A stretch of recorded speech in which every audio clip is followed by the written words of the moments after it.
It's time again for the one show that takes a look at business from a different perspective. The Coaching Perspective with Master Certified Business Coach Doug DeFeller. Hey, Doug. Hey, Paul. Glad to be with you here in studio today, and welcome to today's episode of the Coaching Perspective radio show. I'm a Master Certified Coach by the International Coach Federation, and I've been coaching leaders and their teams for almost 22 years now, helping them to clarify their objectives and reach their goals. And if you'd like to know more about my coaching services, just go to the website, thecoachingperspective.com. Well, we have an interesting guest for you today. It's Tina Dipane. She has spent her career as a team builder, facilitator, and customer satisfaction subject matter expert. She helps others to build better relationships in their personal and business life. She says if your business results are a direct result of what your employees deliver and they're not getting the job done, I can help you. She starts out with the DISC personal profile so managers and employees can understand how their differences lead to the dynamics we face every day in our communication. She says when you understand yourself, you can begin to understand the people around you and their differences. And those differences cause conflict unless you understand and unless you're aware of how to manage those different personalities. And then it really pays off. Well, Tina is a seasoned trainer with over 25 years of experience. As a corporate trainer for Xerox, she traveled from coast to coast to assess, train, and inspire 19 customer service call centers. She'll tell us more about that. She's trained over 1,000 managers and their teams, and in her role as a trainer, she was instrumental in the certification of the prestigious National Malcolm Baldrige Award for Total Quality Management in Customer Service. Whew, that's a mouthful, but she'll explain it. Tina was awarded the President's Club 3 times, and this award was given to individuals who had played a major role in the transformation of the corporate culture in becoming a total quality management machine. Today, she educates executives and managers on how to identify, address, and resolve costly relationship issues. And her goal for every client is to achieve new heights of success they never before would have thought possible. Welcome to the Coaching Perspective radio show, Tina. Thank you. It's good to be here. Well, I'm excited to have you here, especially as you get ready to embark on a new career, and we're going to talk about that. Yes. We're glad you considered us to launch forward. Well, look, before you talk about what you're going to be doing, tell us a little bit more about your background. Okay. Well, I come from a corporate background. As you mentioned, I worked for Xerox as a trainer for 20 years. And my role in that was to prepare 19 customer service support call centers for the Malcolm Baldrige certification. Now, what that meant was that any person in any one of the centers could be approached by an outside examiner and ask any question. And if they answer the question correctly, then you get, they're ready to go, and you get your certification, basically. So that's what I did, is I went from, coast to coast. 19 centers is a lot. I trained the managers, and then I helped the managers train their people. And then I facilitated the development of groups, and because, a large part of TQM is being able to have groups that work together. And when you have groups that work together, and I've seen it, it's like a well-oiled machine. It's very exciting to watch, but they don't just get there when you put them together. It's not a natural thing. No, it's not. And just by putting them in the same room together, you are creating conflict. So as a manager, you need to understand how to work through and manage those multiple personalities, because that's my tag, basically, is managing multiple personalities. It's kind of a play on, the fact that everybody's different. There's a lot of diversity in the workforce, and we need to work towards that. When you say multiple personalities, it's not a Sybil-like thing. That's a group of people. It's an attention getter. That's really all it is because, people, the minute I say managing multiple personalities, they're like, are you a psychiatrist? And I'm like, no. Well, let me go back for a minute to the Malcolm Baldrige Award, because you talked to me about it, and I wasn't that familiar. And So when these examiners come in, I'm not clear, maybe the audience isn't either, what are they asking? What is the training that you had to do around what area? So Okay. that, are the examiners just asking, well, I don't know. I have no idea. You tell us. Well, what they are looking for when they come in is to make sure that everybody is on the same page in terms of quality. And Xerox started this in the early 80s. And it took about 5 years, millions of dollars to change this corporate culture. And so when we went out for the Malcolm Baldrige Award, they have a template that has the 6 major categories that examiners are going to be looking and making sure that we have the approach, deployment, and result. So we know how we have to be able to tell them, this is how we get customer satisfaction, this is how we deploy our processes, and these are the results that come. Okay. So there's like 49 subcomponents out of those 6. I'm getting a headache already. But at the center of the universe is the customer. And then it starts at the top. Number 1 is leadership, because leadership is absolutely vital for any company who's interested in becoming a total quality management machine.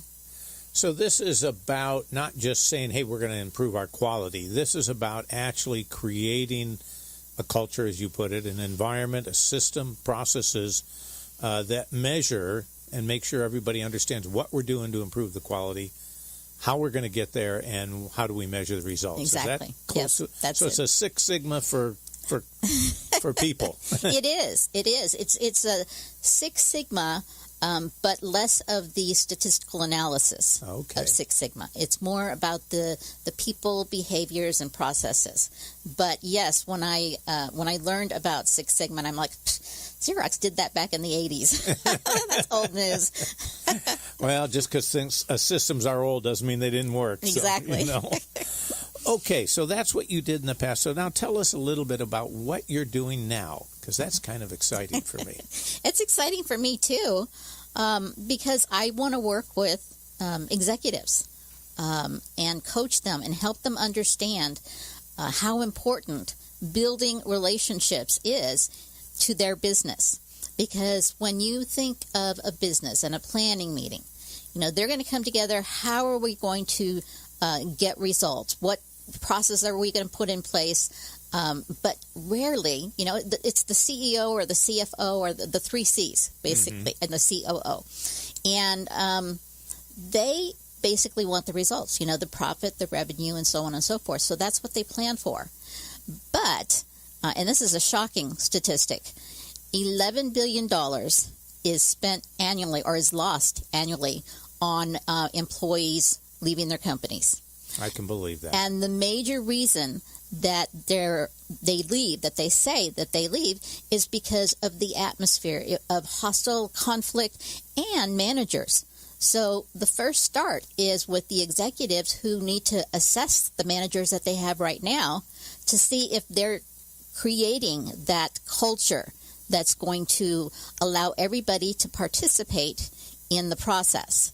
So that's why I need to start with the executives, the C-levels, because it goes, they have to be on top of it. They have to be saying, okay, there is going to be accountability for not, developing these processes or working these processes that way. So that's what I want to do. My workshop is called Managing Multiple Personalities, and no, that's not a civil psycho kind of thing.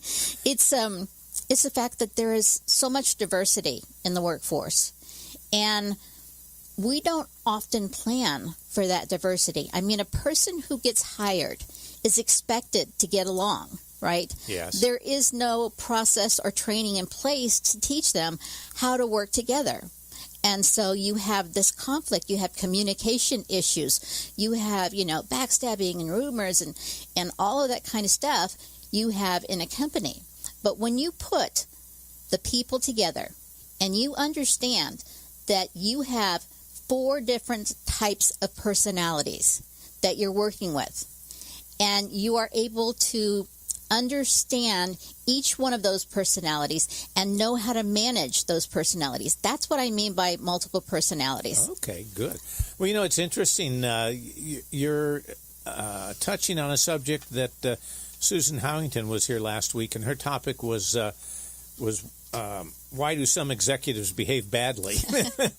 And so you're sort of from a different approach. It's interesting. Before we get into how you do this, which I find fascinating, and I want to have you share it with the audience, tell us a little bit about how your experience with Xerox and in creating teams that work well together. How are you using that knowledge and that experience in creating your own business here today? Well, it's interesting. It started with the Six Sigma model. Okay. And when I found out about the Six Sigma, I'm like, oh my gosh, Xerox did that way back in the 80s. But employee retention is a huge problem. 95% of executives say that hanging on to good, talented people is very difficult. They find it very challenging. Sure. So that's basically where we begin with the transferring the Malcolm Baldrige information into what I want to work on, which is team development, employee development, management development, and creating a culture that works for all of the different types of people. And how are you finding your skills and experience at working with teams? How are you using that to build your own business? Okay. Right, because most entrepreneurs go, well, I can't afford anything. I'm going to do it all myself. Yes. And it doesn't get done, or it doesn't get done right. But you sort of approach the business of being an entrepreneur with a team point of view. Exactly. So, and one of my workshops is how to build a perfect team. And there is such thing as a perfect team. I've seen it in action, and it's just a beautiful thing to watch. But you don't just go right there. So I start out by using the DISC personal profile, which I don't know, how many people are aware of what that was, but I know that executives have gone through that and know what it is. And my first workshop is just understanding themselves. The tool is so effective that people are often thrown off by how accurate it is. I found that myself, yeah. What I want to, I'm not asking this question right. What I'm curious about is, as an entrepreneur starting alone, not what you are doing for your clients, but for yourself. Have you created a team to help build your business? Oh, absolutely. That I did go for a while, trying to get my hands in everything and trying to make sure that everything, was done, but I just got overwhelmed. And so now I have built a team of entrepreneurs around me that are subject matter experts in their area, and I work with them, and, we kind of help each other understand the different businesses. So as far as developing that team, I am not going through the traditional steps of what it takes to build a perfect team, but I am using the talents of others, and as they come to work with me, I do the DISC on them as well. Good. Because that gives me knowledge that nothing else that they could ever tell me would give me. There are graphs on the personal profile that show exactly who a person is, how they operate, how they are motivated, how they get angry, how they deal with work issues. I mean, it goes on and on. There are differences. So I did that with my team so that I could understand them and work more effectively, because really it's all about understanding them and then adaptation. Okay. So I don't change, I just adapt. So am I correct in assuming that the business you're building is a single-person business, that you're not building it for a large staff, or am I wrong? No, I'm not building it for a large... I'm building it for C-level executives to understand and resolve the the stress-related incidents in their offices. It is me only at this point. Okay. Now, eventually, yes, I would like to bring other people on board and create my own mastermind program where I teach people how to use this tool and then, help them through the process or facilitate them through the process of implementing how you use the tool. But right now, it's just me. Just you. So as an entrepreneur starting out, what skill sets did you find you had to hire or collect to help you start your business? Well, what kind of people, businesses were needed? Because, people think, I'm going to be a coach. I've got my coaching training. I'm ready to start business. right.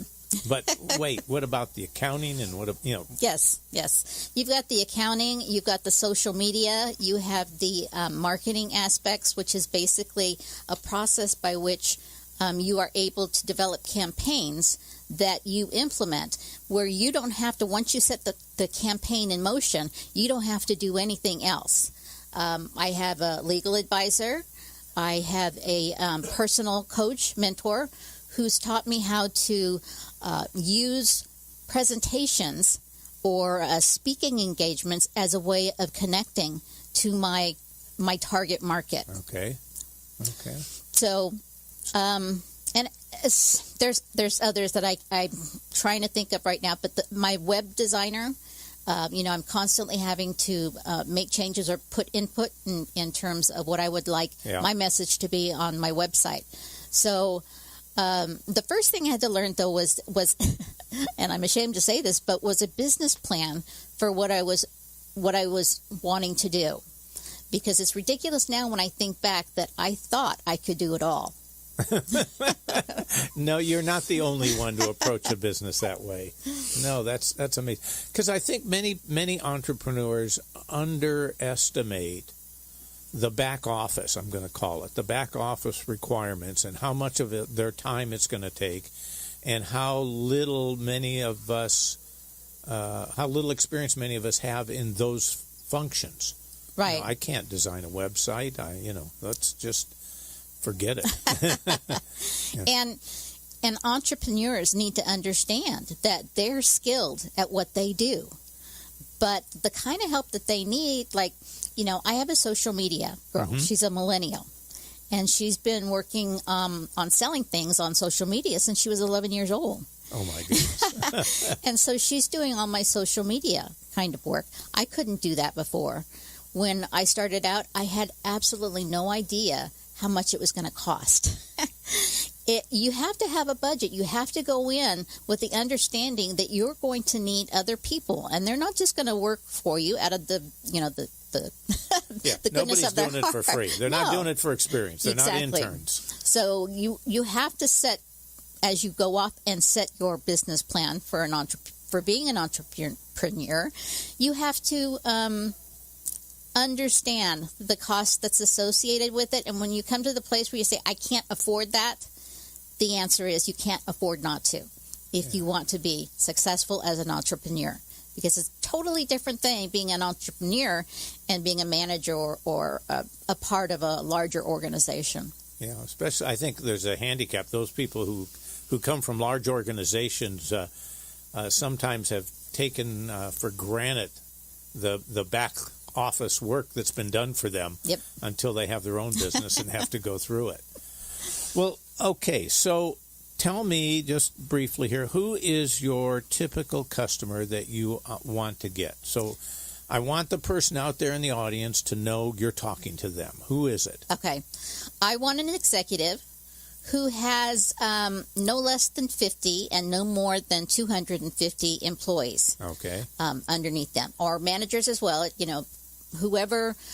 I want to meet the people who manage the first line of contact with the customer, because the employees, when you think about it, entry-level employees are usually the first point of contact with customers. Mm-hmm. And if they don't know how to work effectively together to solve problems, then they're going to have a lot of issues, and executives aren't prepared to manage that. They just as soon, let them fire them or, let them leave. But no, I want those executives. I also am looking for an entrepreneur or fellow entrepreneurs who are interested in understanding and learning more about themselves and how to people read.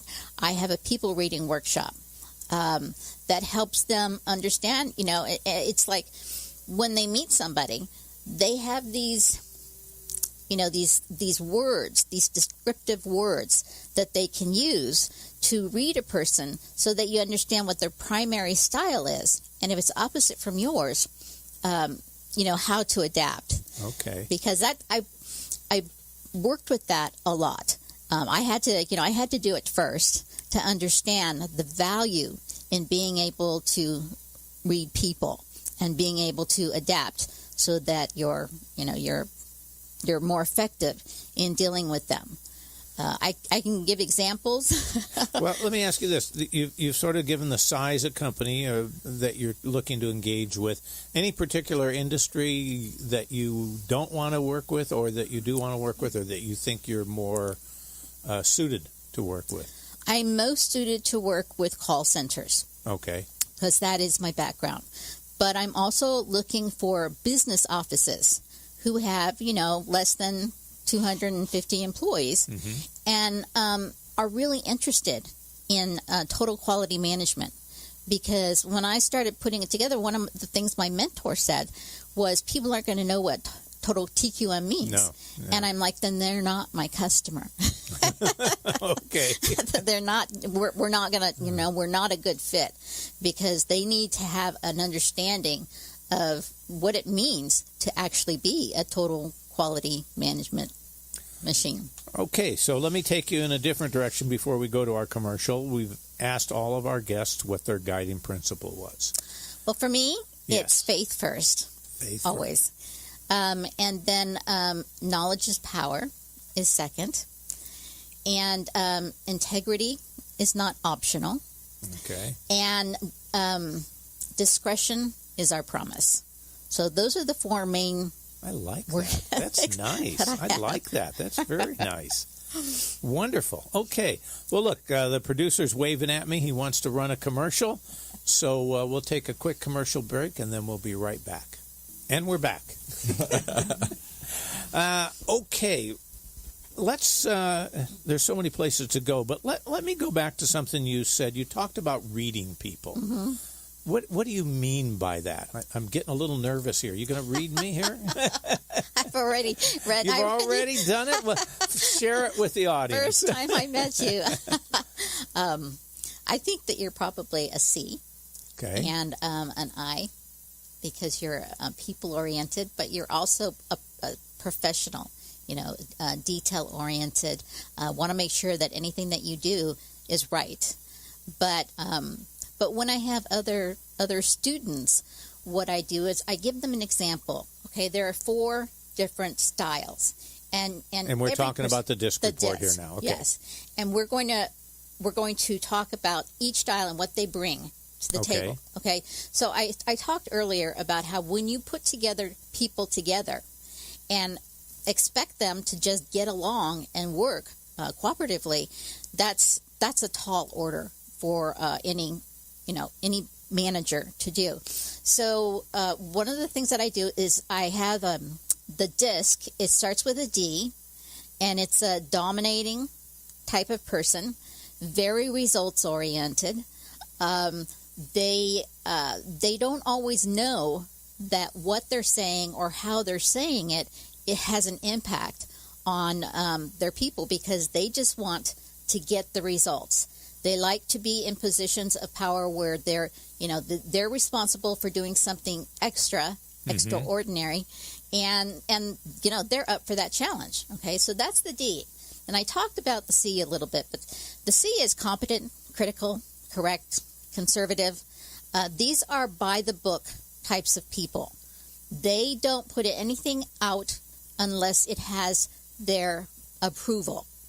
And when you put a D and a C in the same room, you are absolutely beginning the process of conflict because the D wants to get things done, and the C wants to make sure everything is right.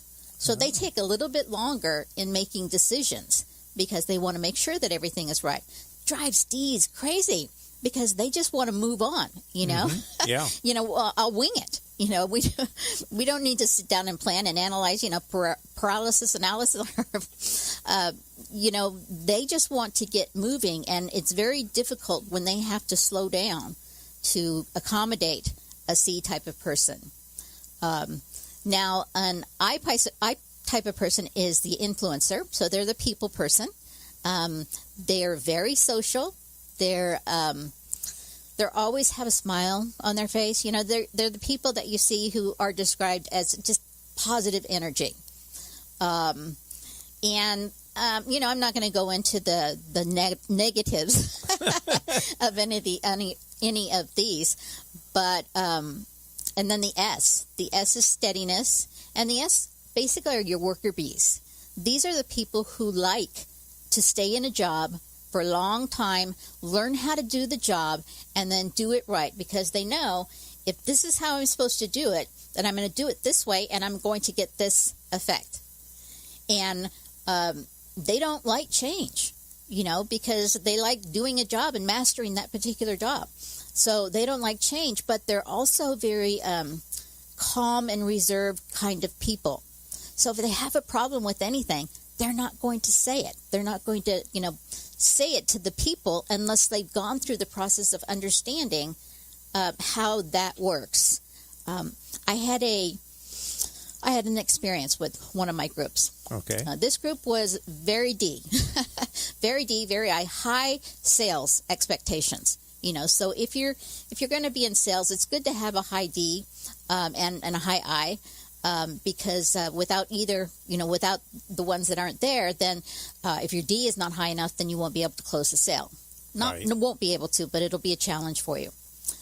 Anyway, so I went and I did this training, and as I was going through the results, telling them about, the dynamic. I was doing a dynamics report for this group.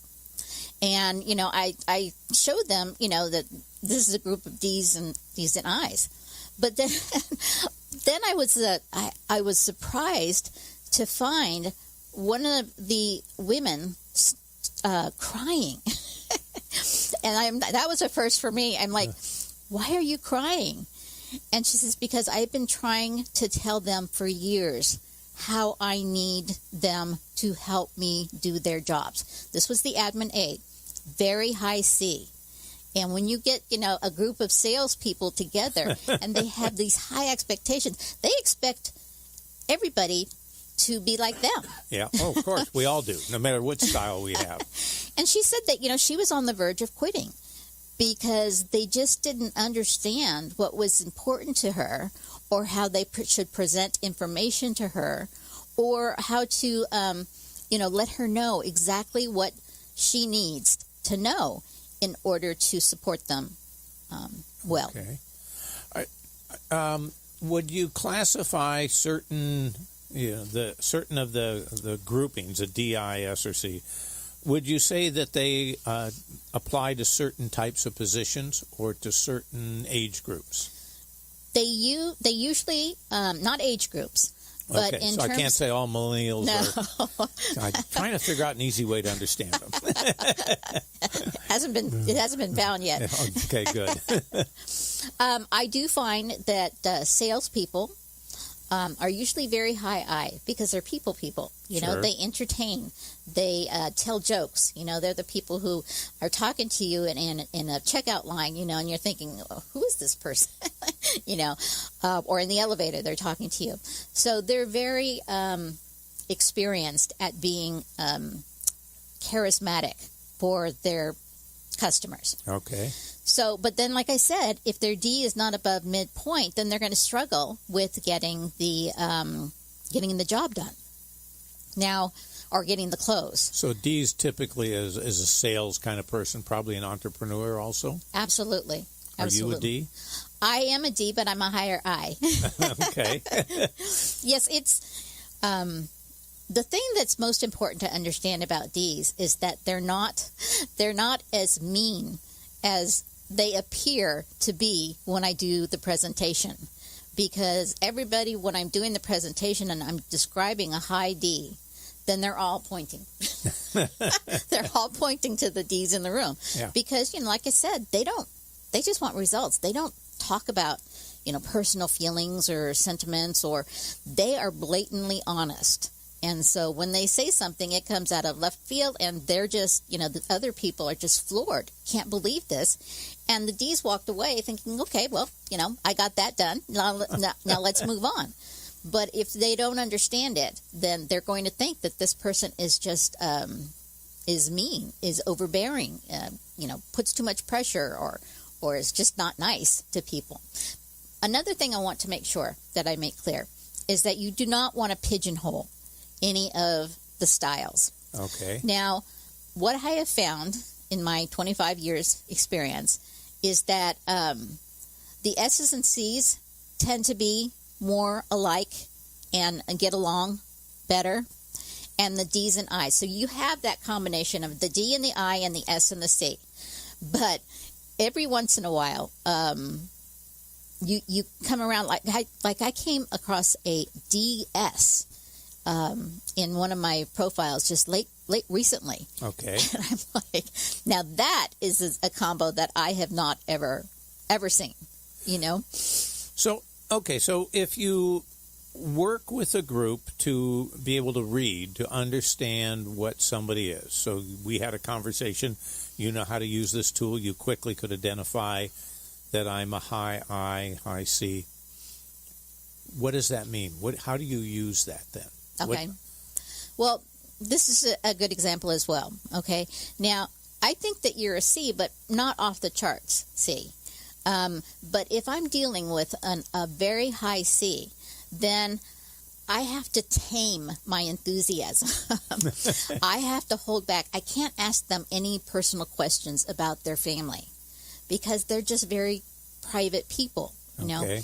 I have to give them the information that they need. So I have to make sure that I'm organized. And I'm not typically an organized person, and I would go up to an admin aide and say, okay, well, I need you to do this and this and this, and expect it in 15 minutes or whatever.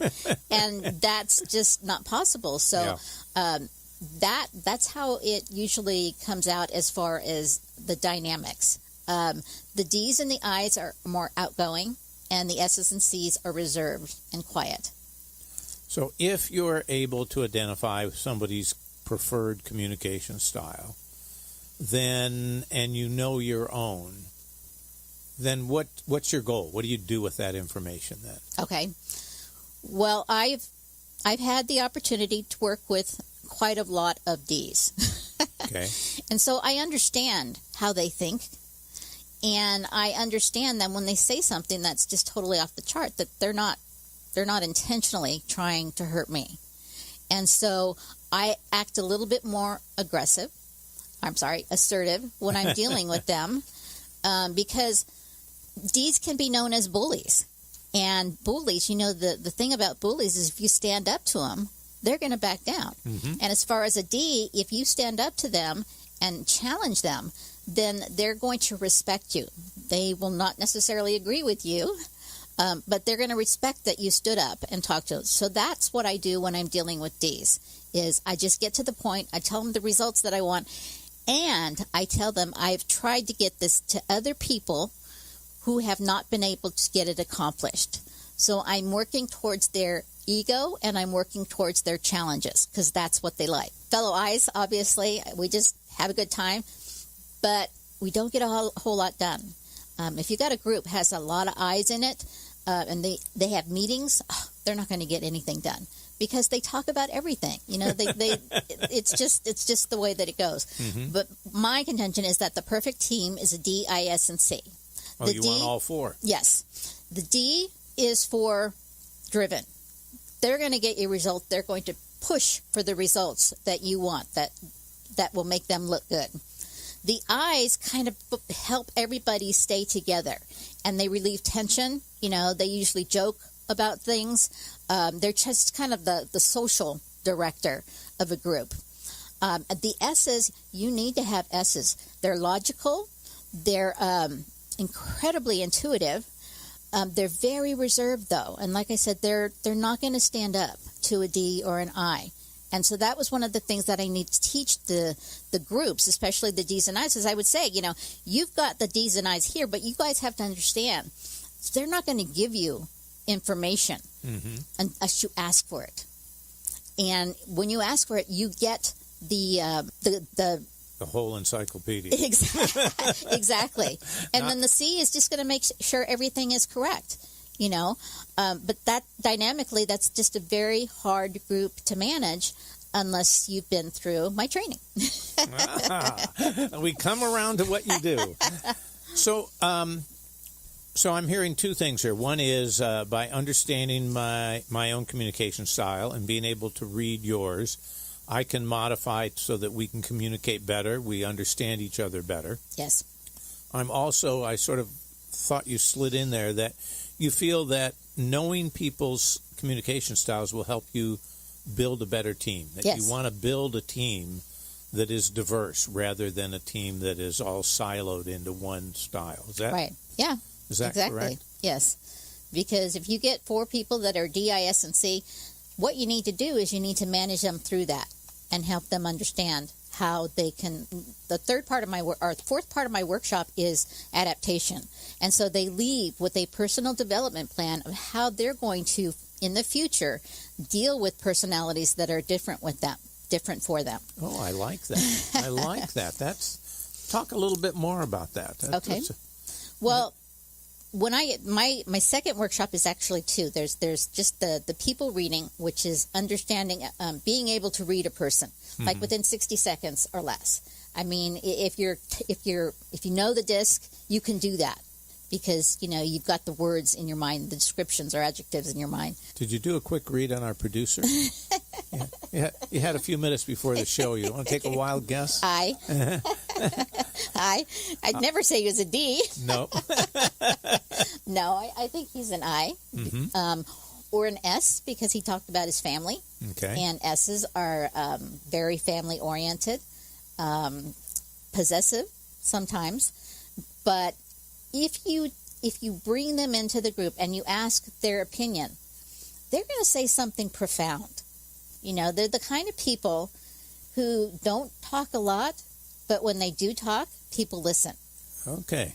And so, my favorite style are the S's because S's, they get along with everybody. I do a compatibility reading for them, for my students, and I tell them, okay, this is what's going to happen when you get a D and a D together. This is what's going to happen when you get a D and an I. So I go through all of that in the second part of my people reading, and then basically what I do in terms of the people reading is I have exercises that I give them that deal with different types, how people deal with the different types of personal styles. Okay. And so that's kind of like a test for them to understand. Then we do a flashcard training or exercise where they have to say, this is okay. This person is eager. What style is that? So it's just kind of like a flashcard. Okay. And then in the second part of it, we do the deep dive, and this is where we get to what motivates other people. How am I currently dealing with these kinds of people? Because they always have somebody that they can put a style to, always. Oh, sure. And the most common question I ask is, can I have one of those profiles to give to my husband or wife? Okay. But I tell them the personal profile is a business tool only. Let the psychologist and psychiatrist deal with the personal aspects of your life. But when you take the profile, you need to be thinking in work, how you are in work. And did I answer the question? Yeah. Now, I'm not sure I heard the answer to what does your second workshop cover? Okay. It covers the people like I said, the flashcards, that's in the second. Yeah, Okay. that's the identification. I know that there's something else, but it just escapes me for a moment. But it's a 2-part workshop, and my workshops are 2 hours. Okay. So if somebody participates in your workshop, they're going to come out of this with a DISC profile that tells them what their communication style is. You're going to help them understand how to read other people's styles. You're going to give them some training on how to modify or work together with styles different than their own. Yes. Was that it? And then they leave with a detailed action plan. So they will leave with a person's name that has a particular style and how they're going to deal with that person in the future. Okay. So, you have to be able to adapt. And people often think, well, I'm not going to change. I've been this way forever. I'm not going to change. And nobody's asking you to change. It's just when you're dealing with the seed, just be more specific. Give more facts. Don't ever tell them that they're wrong. How long does this stick? How long? You have the workshop. I'm going to say that I've been to lots of seminars, learned lots of stuff, and, a month later I am back to my old habits. Yes. And that was one of the problems that I had when I worked for Xerox. I went in, I trained, everybody was happy because they learned the DISC language, and so now they're able to approach conflict in a kind of a funny way, because they'll be like, oh, your D is showing, you better watch your D is showing, or your C is showing, so you just need to get to it, right. Come up with them. We don't have a lot of time. So that's the training. The training for the second. I'm struggling because I'm trying to remember. There's the second part of the people reading that is very interesting. Now, what you need to understand is, when I worked for Xerox, I just went in and I did the profile, and then I facilitate the team building aspect. Because there is a definite process, a definite system for building a team. Not a DISC team, but a team of people that just come together and they need to work together. And so you have to follow a system, because they're going to go through very predictable stages of development. And as a manager, you need to understand that. You need to observe, and then you need to basically adapt your style as well. Okay. All right. Well, that's a lot of information there. Look, I'm sorry. I remember now. All right. Okay, so you know what they are. Yeah. They're going through the stages of development, and then I help the managers take them through all of the steps of building a good team, and then I left. I would leave, and I would always feel bad because there really wasn't any follow-up. Yeah. I flew in, I did this training, and then I left. But this, I have follow-up. I have personal coaching. I have someone who takes my class can call at any time and say, listen, I'm dealing with this person, and this is what they're like. And then I'll say, okay, well, based on that, this person is probably, right, leaning towards this style. So I know what their style is, so I tell them, okay, this is how you want to deal with them. If you don't want to, have conflict, this is how you need to deal with them. So I'm on the back end, I'm very supportive, and I like coaching people. And more than anything else, I would like to have, people understand the language of DISC.